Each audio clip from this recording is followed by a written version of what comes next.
Hello, it's Madeline. Today we're going to talk about ultrasound guided thoracentesis.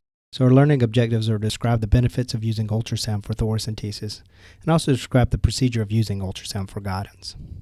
As with many procedures, use of ultrasound helps make thoracentesis safer. Knowledge of the surrounding structures is critical to all procedures, but with thoracentesis, the ultrasound can help you know whether the fluid you're seeing is large enough to be drained by a needle or should be left alone. It also makes the diagnosis of other abnormalities that may mimic an effusion, such as atelectasis, a consolidation, or elevated hemidiaphragm. This helps you avoid complications. Ultrasound has been shown to reduce the complications associated with thoracentesis from about 4 to 30%, depending on the literature you read, down to about 1.3%. And truly, if you do this procedure and are careful with the ultrasound, it should be down around 0%. For this ultrasound technique, we can choose a wide variety of probes. The most common to use is the linear probe because it will give you a better detail of the needle. This is what we use for real-time ultrasound guidance if we're doing the procedure.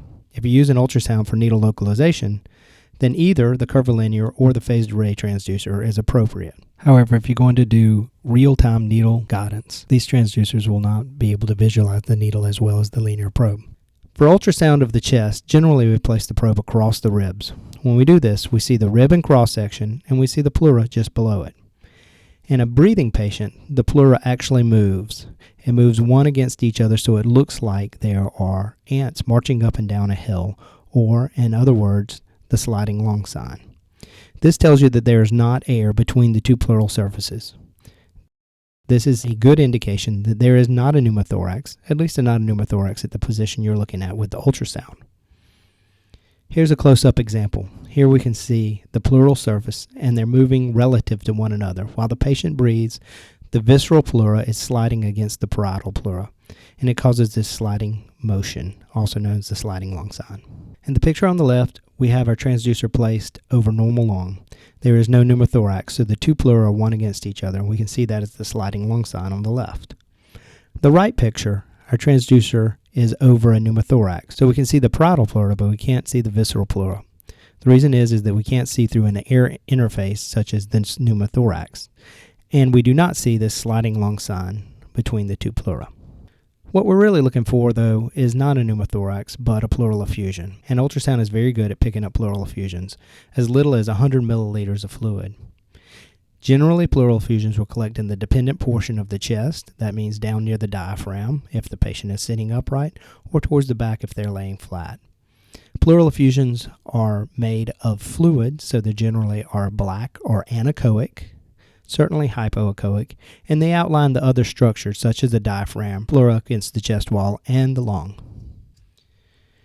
You will often visualize the lung floating in the fluid. Here we see compressive atelectasis as the fluid has compressed the air out of the lungs, and now you can see the lungs. Don't be alarmed by this. This is a normal finding in pleural effusion. You cannot always tell if a pleural effusion is complex, meaning an exudative process, or simple, as in a transudative process. If you see substances floating in the fluid, as on the picture on the right, you know that this is an exudative process. The picture on the left is anechoic fluid, and you cannot tell just by the ultrasound whether this is a transudate or an exudate. The only way you know this is to actually stick a needle into the fluid, draw some out, and test it. The technique for doing this, ultrasound-guided thoracentesis, requires a cooperative patient.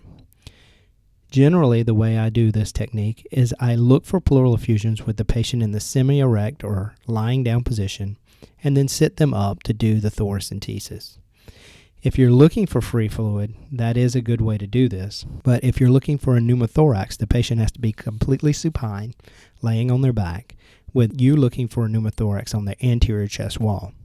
We have other lectures dedicated to this, so I'm going to bypass this for now, but just remember it's a different position if you're looking for a pneumothorax. Again, I generally start with the patient in the recumbent position, and I scan from their side. I am going to look for something I know, which is generally the spleen or the liver, the kidney, and then the diaphragm should be superior to that. If I see black fluid above the diaphragm, then I know that they have a pleural effusion. Once I've made the diagnosis of pleural effusion, I generally sit patients up and scan from the back. Evaluation posteriorly helps you determine the size of the pneumothorax. You can use the markers on the ultrasound to tell you the distance from the parietal pleura all the way down to the lungs. This helps you know whether you can safely stick a needle in the pleural effusion without touching the lungs. The procedure for ultrasound guided thoracentesis is almost the same as in non-ultrasound guided thoracentesis. The indications and equipment setup are exactly the same.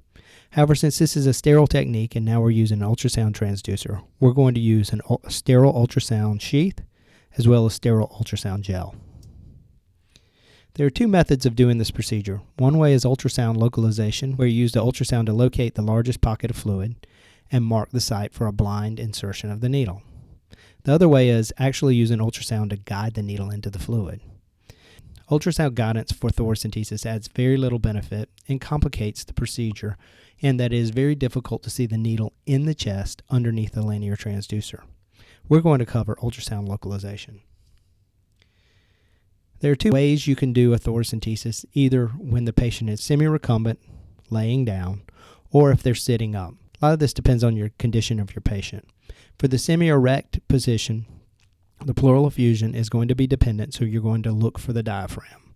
It's very important to visualize the diaphragm because you do not want to stick your needle through the diaphragm while you're trying to do a thoracentesis.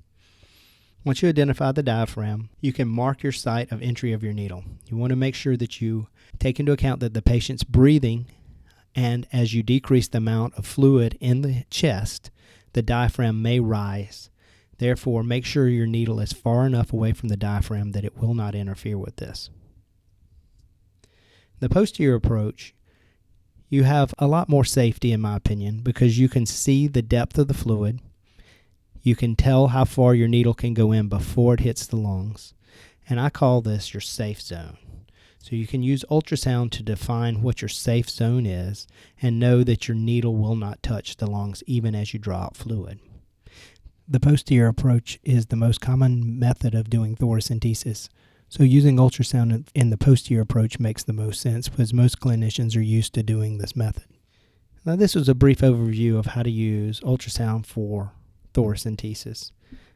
Make sure you follow standard procedure processes including sterile fields and avoid the neurovascular bundle as you would in a blind thoracentesis.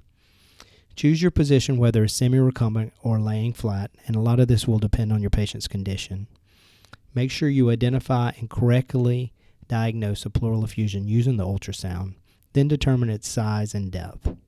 Make sure you know what those surrounding structures are, particularly the diaphragm. And then after you get done with the thoracentesis, you can reassess your patient to see how well you drain the fluid, how much is left, as well as evaluate for pneumothorax. Thank you very much.